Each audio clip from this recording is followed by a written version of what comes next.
On BBC Two, Science Week continues with the story of one of the great British inventors. Horizon pays tribute to the genius of the jet. About aero engines, some Air Force chap, Whittle I think his name is, or something like that. Yes, something about using gas, 500 or 600 degrees temperature. Nothing could take a temperature like that. Why, the whole thing would explode in his face.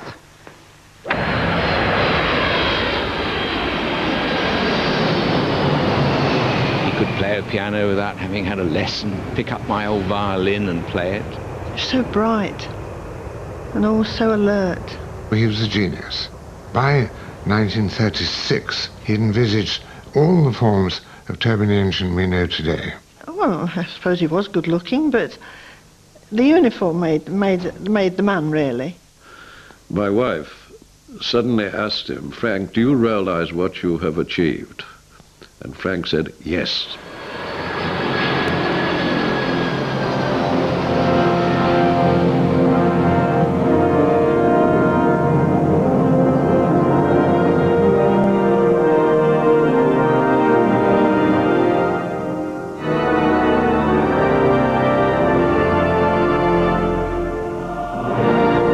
It's not often that an engineer is given the honour of a memorial service at Westminster Abbey.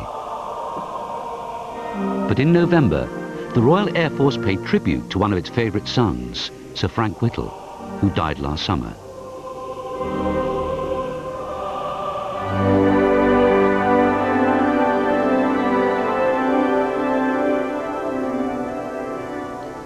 Frank Whittle laid the foundations for the major aero-engine industries of today by developing the first successful and commercially viable design. The story is one of fluctuating fortune, of struggle against lack of vision, of financial crises, of bureaucratic caution, and of personal ill health.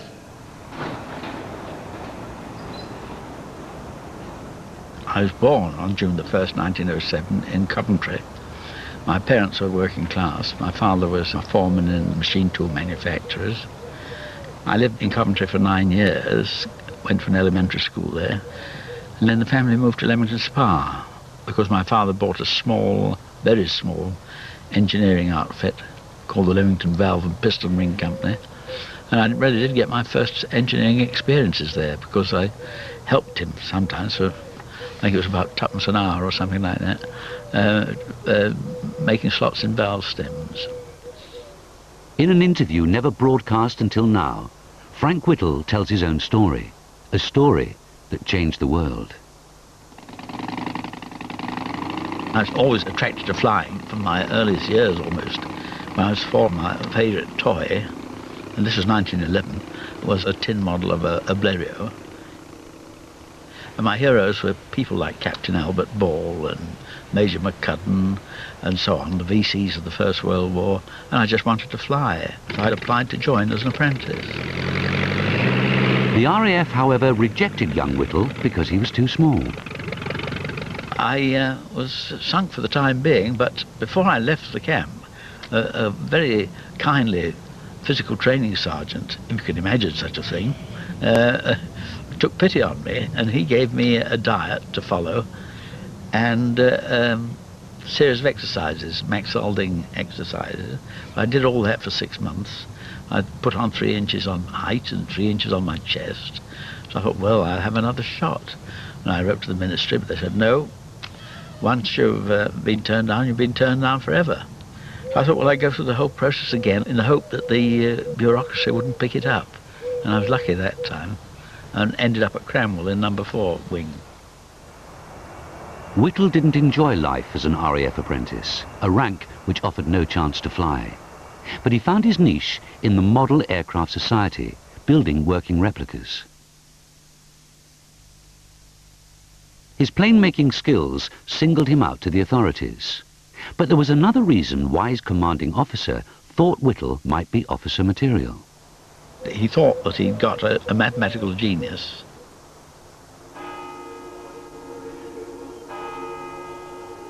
Less than 1% of apprentices became officers, but Whittle made this huge step. The Officers' Training College at Cranwell was next to the apprentices' wing, but socially a world apart. It shared the ethos of the public schools from where most of its cadets had come.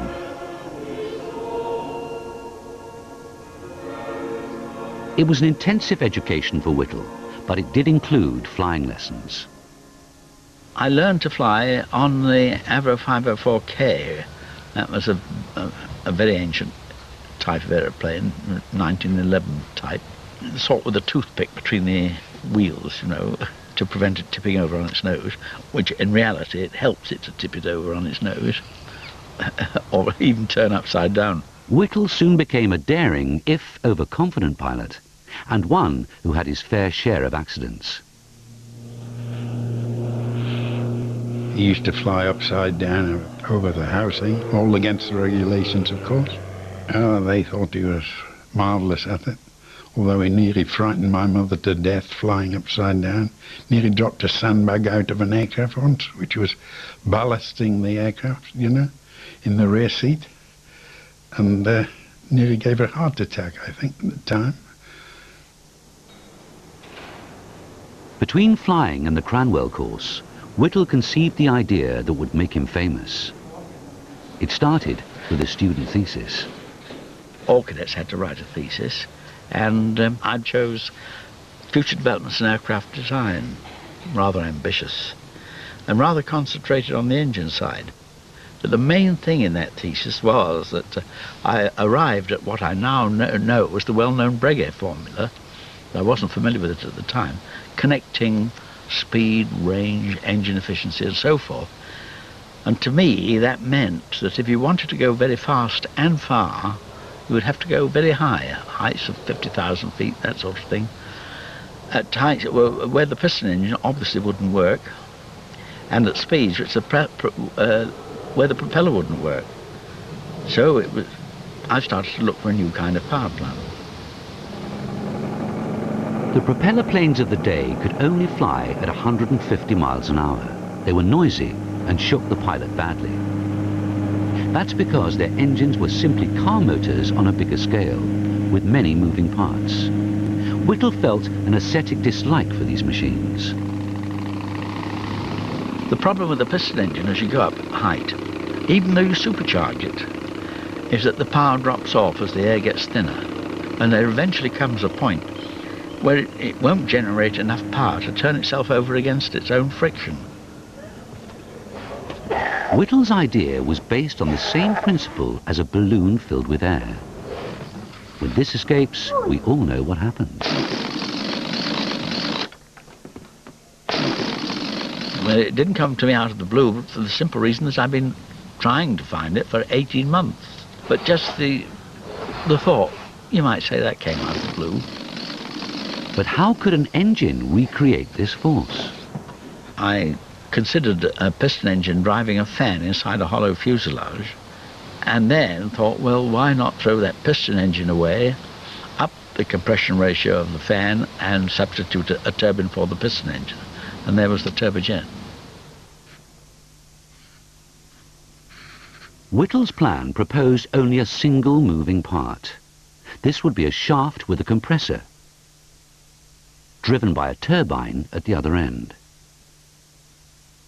It would work like this. The compressor spins round, sucking air into combustion chambers at 4 times atmospheric pressure. Here, this air is mixed with vaporized fuel and ignited. The hot gas created expands through the turbine, turning the shaft, and escapes into the atmosphere. It is this continuous force which propels a jet aeroplane along. After the idea had come to me, I thought, oh, my goodness, why didn't I think of this before? And it seemed so obvious then. That was the moment of genius. Whittle was a pilot officer, aged just 21. I was at the Central Flying School at Wittering doing the flying instructors course. One of the instructors there was W.E.P. Johnson, who became a very good friend and colleague in later years, and he'd been trained as a patent agent. And he became very interested in my proposal. He thought it would work, and he helped me to draft a patent. Have you ever patented anything? No, I don't know a thing about it. Does a patent both publish and protect? That is the whole point of patents. But one thing's essential. File a patent application before touting the thing round. Otherwise, you haven't a hope. I'll tell you what. Let's rough out a specification now. What? Fine. What do we do? Well, you make a rather better sketch, and I'll get on with the clever bit, the writing. Okay. Would this dream fade forgotten too? Or might it usher in a revolution in technology? Eventually it would, but there were huge obstacles. According to the theories of the time, there was this fundamental difficulty with gas turbines, inefficient compressors, inefficient turbines, and the other big snag was the materials then existing in 1929 wouldn't stand temperatures of more than, say, about 500 degrees centigrade. But I knew, or felt pretty confident, that they would evolve in the normal course of development, and of course they did. Full of enthusiasm, this positive young officer went to the Air Ministry to propose his revolutionary idea to one of its top scientists, A.A. Griffith. Well, I explained it, and Griffith pointed out an error in my calculations, and it was all rather depressing, you know. And then after that, I got a letter from the Air Ministry saying, in effect, that they weren't really interested, and so forth. Despite this blow, Whittle continued to develop his idea and his flying skills. He was one of the RAF's best pilots and took part in the Hendon Air Pageants, thrilling the public with his skills at crazy flying. These were the Red Arrows of their day. The Air Force decided to invest further in Whittle's education. So, in 1934, he went to Cambridge University. Without a degree, Whittle had lacked credibility as an inventor. Now he could put that right. One of his friends at Cambridge was Arnold Hall. Right, so now, your first visit in 1936? Since birth. Well, I've been, of course, to college since then and looked at the place, but I've never been in the room before. No, indeed. So, Almost there. You are, Sir Arnold. By 12, 1933. Thank you. I should imagine it brings back some memories. To me, it looks just the same. Not quite. We used to have a coal fire there. Indeed, yes. Much more comfortable. Yeah. I'll leave you to it, Sir Arnold. Yes. Thank you. Thank you very much. Different outlook too. Building outside. I used to have this room a little differently. The table was over there, and the settee was here. But otherwise, there's no change. I was very surprised one day when I was doing no harm to anyone in this room. There was a heavy knock on the door, and I opened it, and there was this Royal Air Force officer with a pile of drawings under his arm, and he aggressively said, "Do you know anything about gas turbines?" And I was an honest man in those days. I said, "No, not a thing." He said, "Well, I want to show you something." Yeah, and I will remember, covered the table with sketches and drawings of all sorts, and there it was, and explained to me the essence of his invention. And he said, "Well, you see, everyone's against this. Nobody thinks it'll work." He added, "I'm quite sure it will. And I feel I want a pal or two around that I can talk to about who might be interested in it." And that's how our friendship started. It was extraordinary to watch him absorbing the Cambridge education, particularly in engineering, and moving every piece of learning he got in that department straight onto his jet engine. I had got the feeling, rather, that I might be ahead of my time. With the extra knowledge I gained at Cambridge, I did become rather more aware of the difficulties. Whittle himself had some visitors at Cambridge. Two former Air Force officers who knew about his idea. They had since become entrepreneurs. And they approached me with the idea of forming a company and getting on with it. And they succeeded. They managed to find a firm of investment bankers called O.T. Falcon Partners. And in March 1936, they formed the company called Power Jets Limited. I was very much wanted first-class honours. So I had to work like hell because I was designing the jet engine and preparing for my finals at the same time. And that was a very difficult thing to do. I succeeded in getting my first, happily, and then was able to turn back to the jet engine. Whittle turned to a firm in Rugby to build the world's first jet engine. British Thomson Houston was a manufacturer of steam turbines. But Whittle only had £2,000 with which to tempt them. His object of going to BTH was to see if they, who were steam turbine manufacturers, would make his engine as drawn by him at that time for this money. And we went down the road from Cambridge to Rugby with Frank rehearsing all the things he had to say to the steam turbine people and turning round to the passengers in the back to emphasize his points. A terrifying journey, but we managed to survive and got there.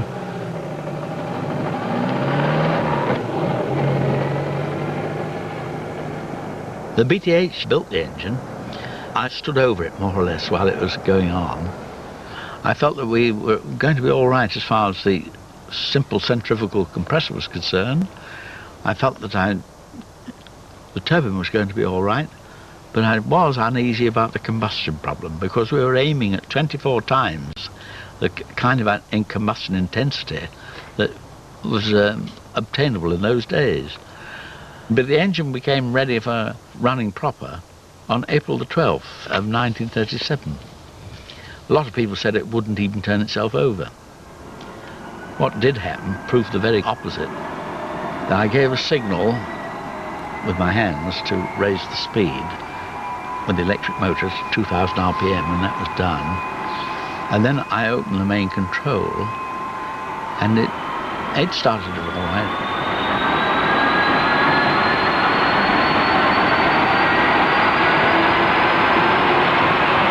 It accelerated out of control, and so did everyone standing around it. They all went down the factory like the wind. I didn't, because I was petrified with fright. I just couldn't move.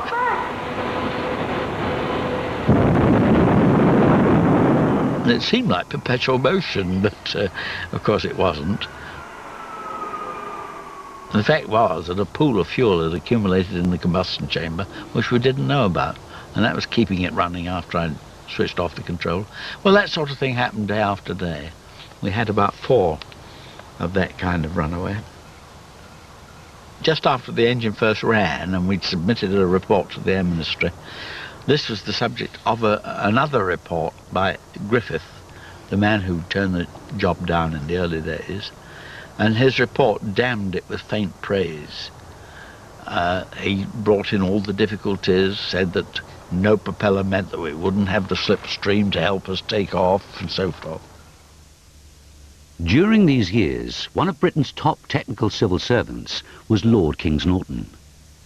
Well, this is what we call the main collection room, and really the collection is in 3 parts. We have, of course, all the pictures you've seen, which are prints and drawings. He was Whittle's champion during the war and recalls how mistaken was ministry policy towards the engine. You have to remember that high authority in government then was not technologically educated. Probably you could make the same criticism today. Whittle's original ideas were encompassed in his master patent of January 1930, in which a cross-section of the engine, of an engine, was clearly demonstrated. That was not a secret patent. There was nobody in the Air Ministry who had the sense to make it one. And that and subsequent additional patents were all known to the Germans, who took it up avidly, while our Air Ministry were refusing to put any money into it at all. And that is why the very first flight of a jet-propelled aeroplane was the Heinkel with an engine designed by von Ohain. it was not a very good job. Yet Britain knew nothing about Germany's jet programme. On the eve of war, Whittle's position at Power Jets was precarious. But the potential of his engine was beginning to dawn on people. The aeronautics department here was closed down because of the impending likelihood of war. And I was asked to go to Farnborough to help build a wind tunnel. Now this wind tunnel became a rather special project. It was to work at 600 miles an hour, at that time an unknown speed, and it really represented a change of view of the authorities about the Whittle engine. On June the 30th of 1939, we managed to get a big breakthrough in the attitude of the Air Ministry, in that Pye, Director of Scientific Research, came up to see the engine run, and we managed to keep it going for about 20 minutes in his presence, and he became a complete convert. So much so that he agreed that an engine for flight should be ordered, and that an aeroplane to use it should be ordered too. This, of course, was the big turning point in the whole job. When it was recognized that the Whittle engine might have a very profound effect on warfare, it had to be accelerated because there was a war on, and in the war you accelerated anything that would help.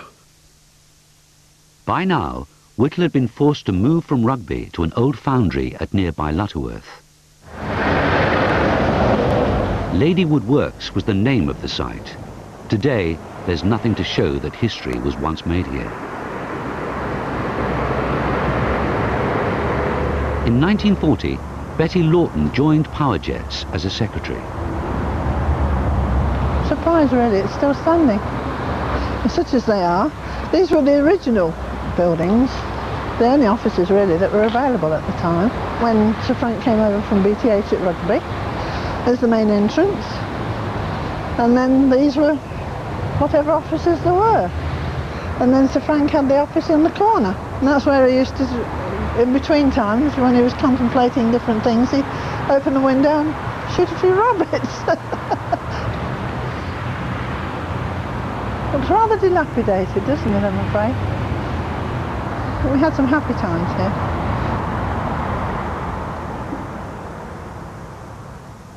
In 1939, we only had just a handful of about half a dozen.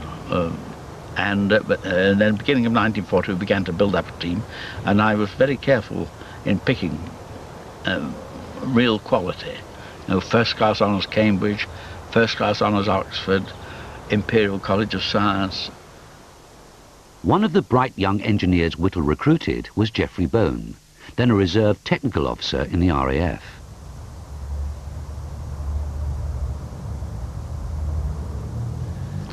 Well, he was an interesting and decisive little man sitting behind a desk, and his first remark to me was, well, thank God they've sent somebody in uniform, because I can now order you what to do instead of asking some of these civilians. To me, he came across as somebody with a very high intellect. Another recruit was Bob Fielden. We only had rudimentary resources.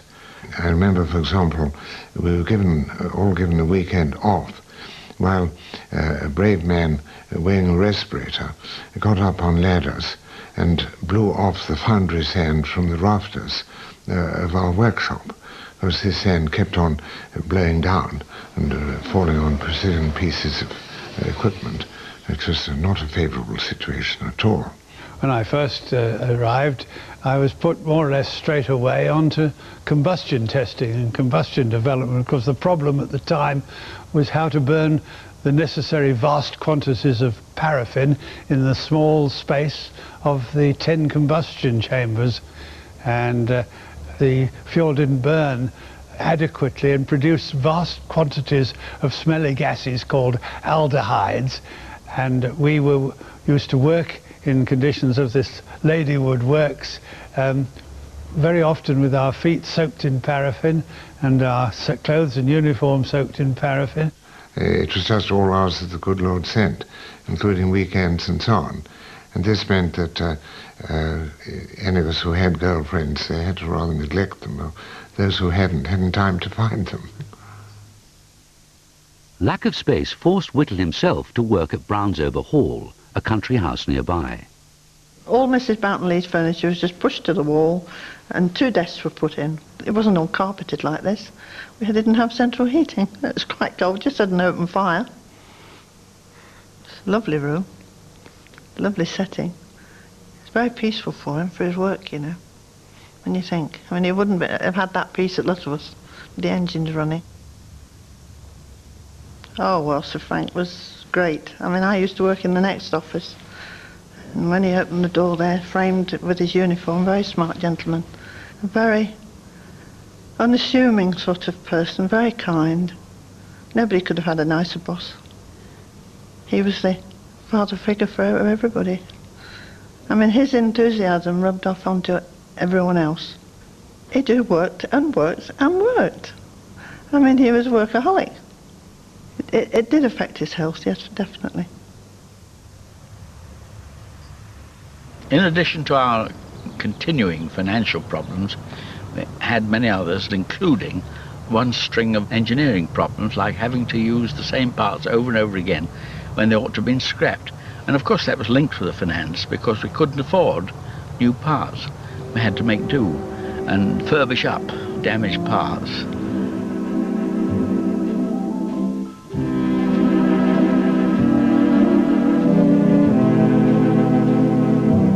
By May 1941, a custom-built plane had been made by Gloucester's for the Powerjet's engine.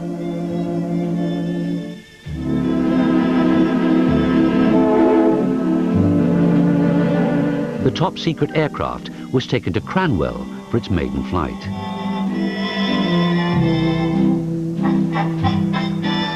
The Powerjet's team went up to Cranwell full of hope. Today, Geoffrey Bone is one of the few surviving witnesses of the occasion. All it needed was good weather for the test pilot, Jerry Sayer. Well, we thought that Jerry Sayers was probably just going to do another taxi trial, as he had been doing on some previous runs. But I think we all hoped that as the weather had cleared a bit, that this might be more than just the previous short run. And so it turned out to be.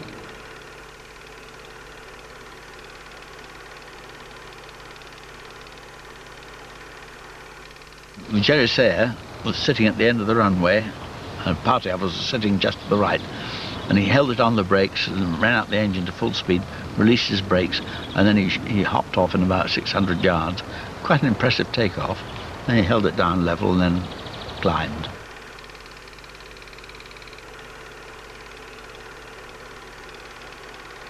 The feeling of surprise coupled with elation when we saw that he was not in fact pulling up at the end of the airfield but was going on up into the sky was well, it was quite amazing, really.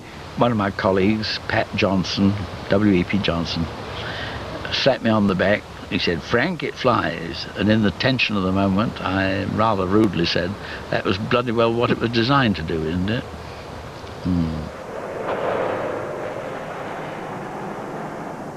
I can remember the fact that there was quite a lot of blue sky and stripes that evening, and he disappeared into cloud. And the new whistling noise of the 2839 ushered in a new sound in the sky, and you could always hear the continuing of this whistling sound. And the amazing feeling, one had almost a surreal feeling, and he sailed back and landed perfectly. Somebody somewhere, I can't tell you who it was, produced a bottle of champagne. It's the first time I'd ever had any. And we all sort of celebrated, probably not out of glasses, probably cups, but at least we did it. Oh, there was great hilarity, as you can imagine, when word got back that it had flown. We had a party, of course, but it had to be a very subdued party, because on the one hand, the people who were in the know were quite fired up, but we couldn't let the rest of the officers who were mulling around in the mess into the secret. People in the area hadn't heard that particular kind of noise before, and you couldn't really hide it, however secret it was supposed to be. One officer was said to have asked another one, "How does that thing work, John?" And John replied, "Oh, it's easy, old boy, it just sucks itself along like a hoover." Whittle had a terrific fight all that time to get this kind of recognition, but the flight made all the difference. It was a manifest success.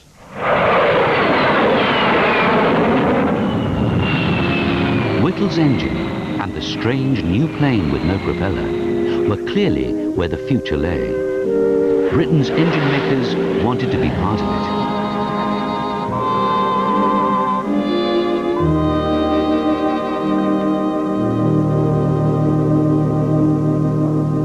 There was great interest, and one of the outcomes was my idea of creating a more or less formal way in which the interested in parts of the aircraft engine industry could collaborate.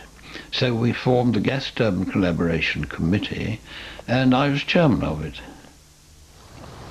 All this, of course, is putting power jets into a weaker and weaker position from the commercial point of view. But then we had to swallow, because it was a wartime situation. And I and several other of my team were serving officers. And we had to put national considerations before commercial considerations. That was very dominant in my mind. British industry itself was working flat out building engines for warplanes like the Spitfire and Hurricane. So in 1941, the country turned to America for help in building Whittle's engine, giving away the secret in the process. Churchill and Roosevelt knew that America had got to come in the end and wanted to be ready for the day.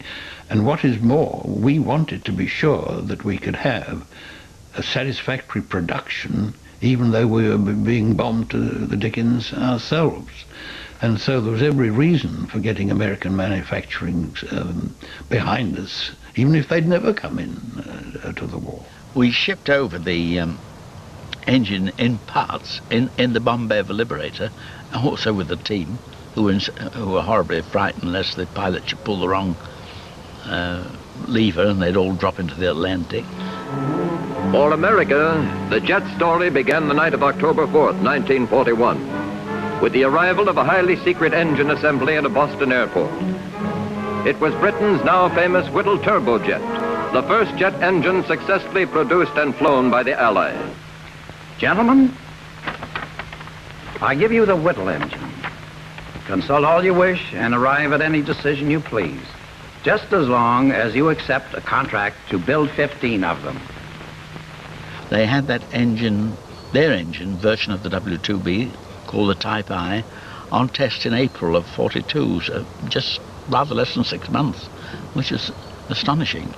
And even better than that, 6 months later, the Bell Aircraft Company had their twin-engine jet flying. Whittle himself went over to America to advise with building the engines for this plane. It was most satisfying to see the work GE were doing because, well, they got on with the job so fast. It was remarkable. And their enthusiasm was most inspiring. And I thought at the time, if only I'd had that kind of cooperation a few years earlier, what a difference it would have made.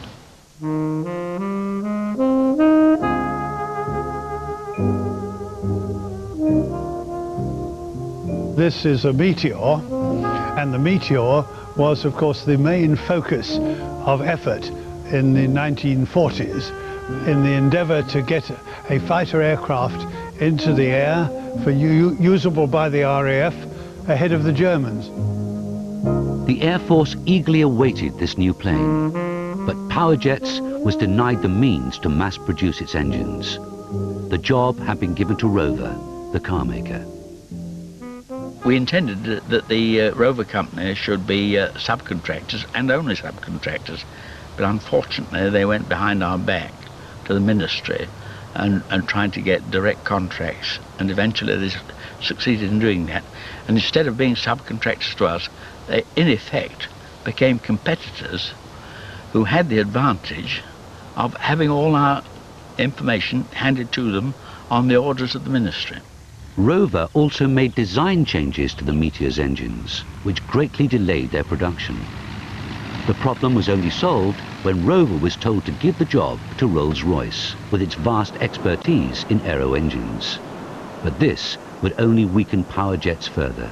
Ernest Hayes was the chief executive of Rolls-Royce, and he was responsible for the Rolls-Royce part in taking over the jet development. Of course, he had come to realize that this was the future of the aero engine. And since Rolls-Royce then were one of the most prominent aero engine firms in the world, he wasn't going to be left out. He was I would call him an honest rogue, because when he was going to do the dirt, he told you he was in advance. And one of the things he said to me on one occasion was, "We're going to be the centre of this job and nothing you can do will stop us." You must realise that all these companies who took up the work, notably Rolls-Royce, they all admired Whittle and his work enormously. But they had policies for their own companies which ran rather counter to what Whittle would have wanted for his company. One can't criticise them adversely. It's just, I'm afraid, the way of things.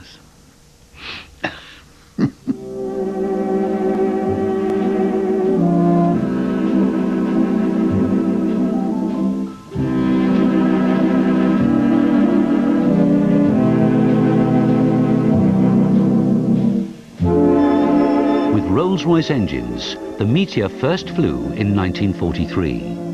The work of Frank Whittle at last had a bearing on the outcome of the war.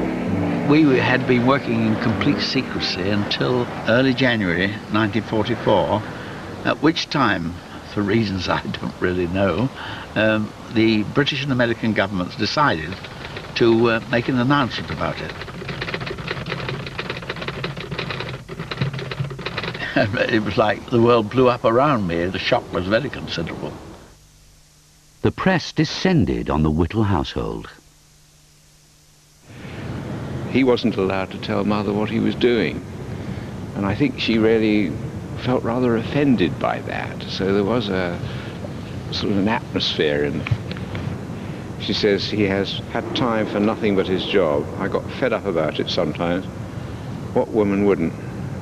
But I knew how important it was, so I didn't grumble. Well, that's right. She was a good support to him. You know, they parted company in 1951, but there was never any acrimony between them. It was a cold day in January when this first appeared in the newspaper.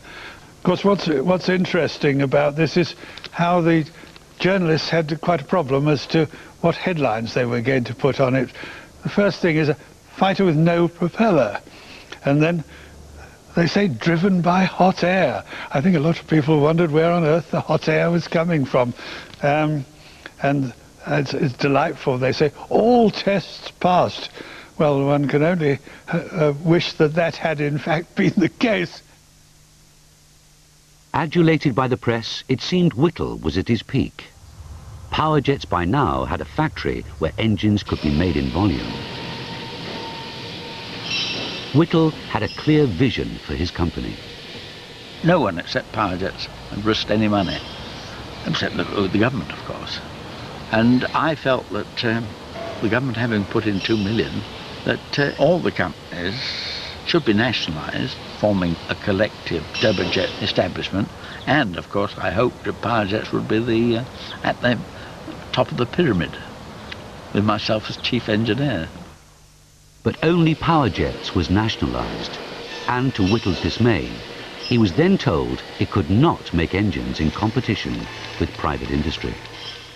So we, the people who had pioneered the whole thing, were deprived of the right to design and build engines.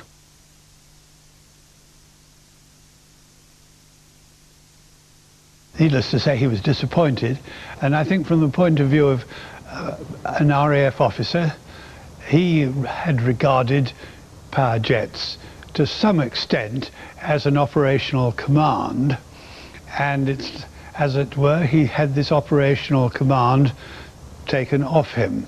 I tried to help him. I thought he could have been the head of a bigger organisation building engines, but in the high parts of the government this was felt not the right idea.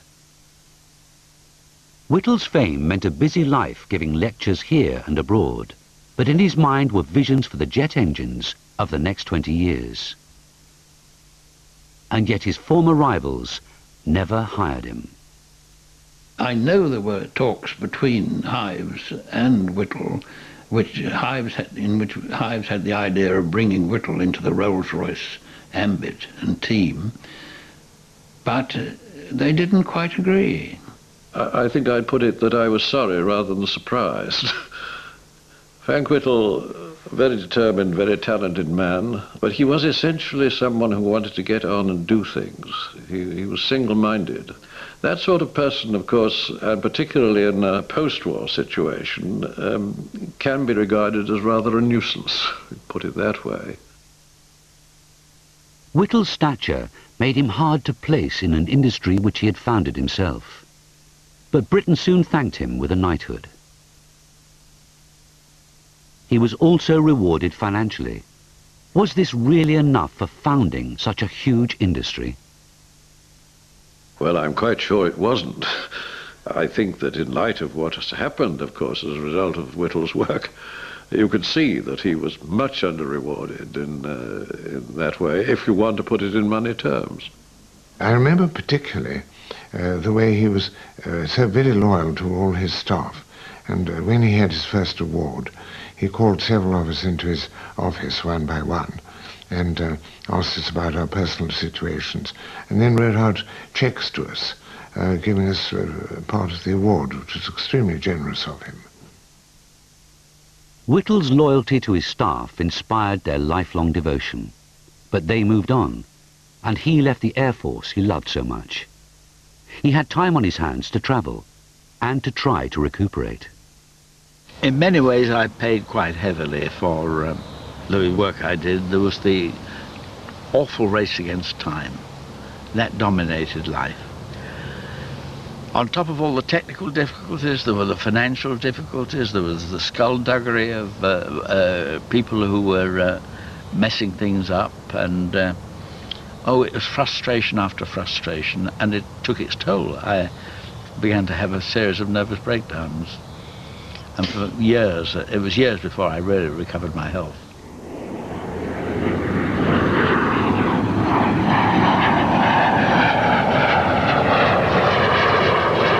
So the jet age began without Whittle. Britain launched the world's first jet airliner, the Comet, in 1949. The plane was a fruition of all Whittle's dreams. Jets also powered British nuclear bombers, but the nation couldn't afford such planes. They became museum pieces. It was an American model, Boeing 707, which brought long-range jet travel to the masses. Soon, airlines were mostly buying planes from America. And in the 70s, Whittle himself went to live there. Well, he always said that he felt he got more recognition there. And it is, of course, a much more open society than the somewhat class-ridden society in Britain is. And he just felt at home there. He loved their attitude, so gung-ho and keen, and always willing to praise you for something you did well. Whereas here, there was always an embarrassment and... In the mid-80s, Britain again remembered its genius of the jet. The Queen awarded him the Order of Merit. Oh, he was very, very distinctly happy about it. But at the same time, I think that he always felt a little bit that the British were a little late in recognizing what he'd managed to achieve. His legacy, of course, is profound. People can travel cheaply and safely very long distances. What are the political results of that? They are enormous. The races are intermingled. Distances which made contact almost impossible are now possible in a few hours. You've only to stand in the middle of Heathrow and see what is happening there to realize that this has totally changed the lives of people. Whittle's work also has a special legacy for Britain. The famous plane makers have gone, but Rolls-Royce still leads the world in building jet engines. I can only say it's extremely satisfying, especially when you see something like the Concorde. And one of the things, you see, I never foresaw when I was working on this thing, is that I would be a passenger crossing the Atlantic in 3.5 hours. Now, incidentally, another thing I didn't foresee is that I would have a son who would be flying 747s as a captain.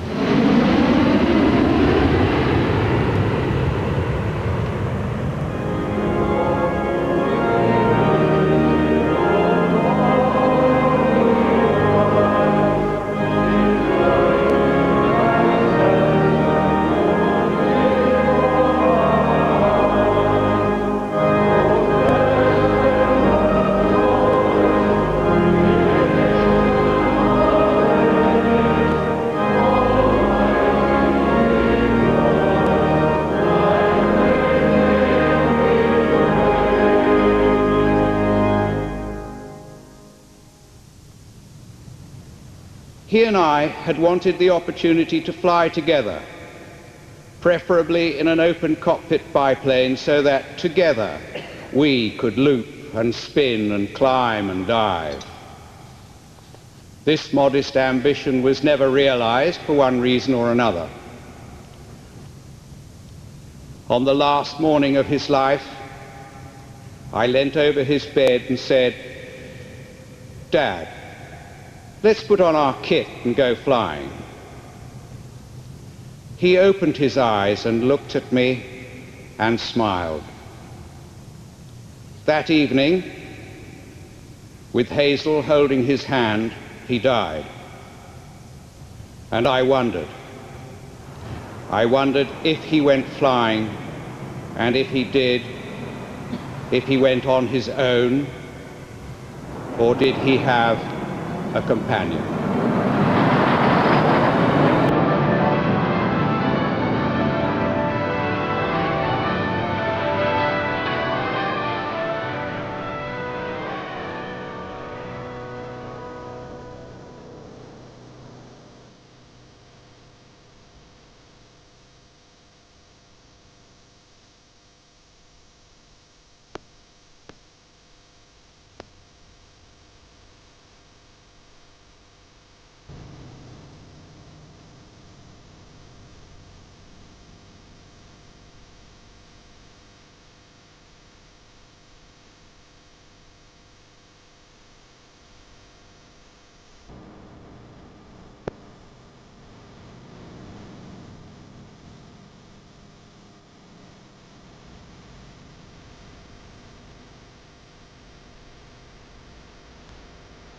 The fate of the remaining samples of the lethal smallpox virus in next week's Horizon at 9:25 here on BBC Two.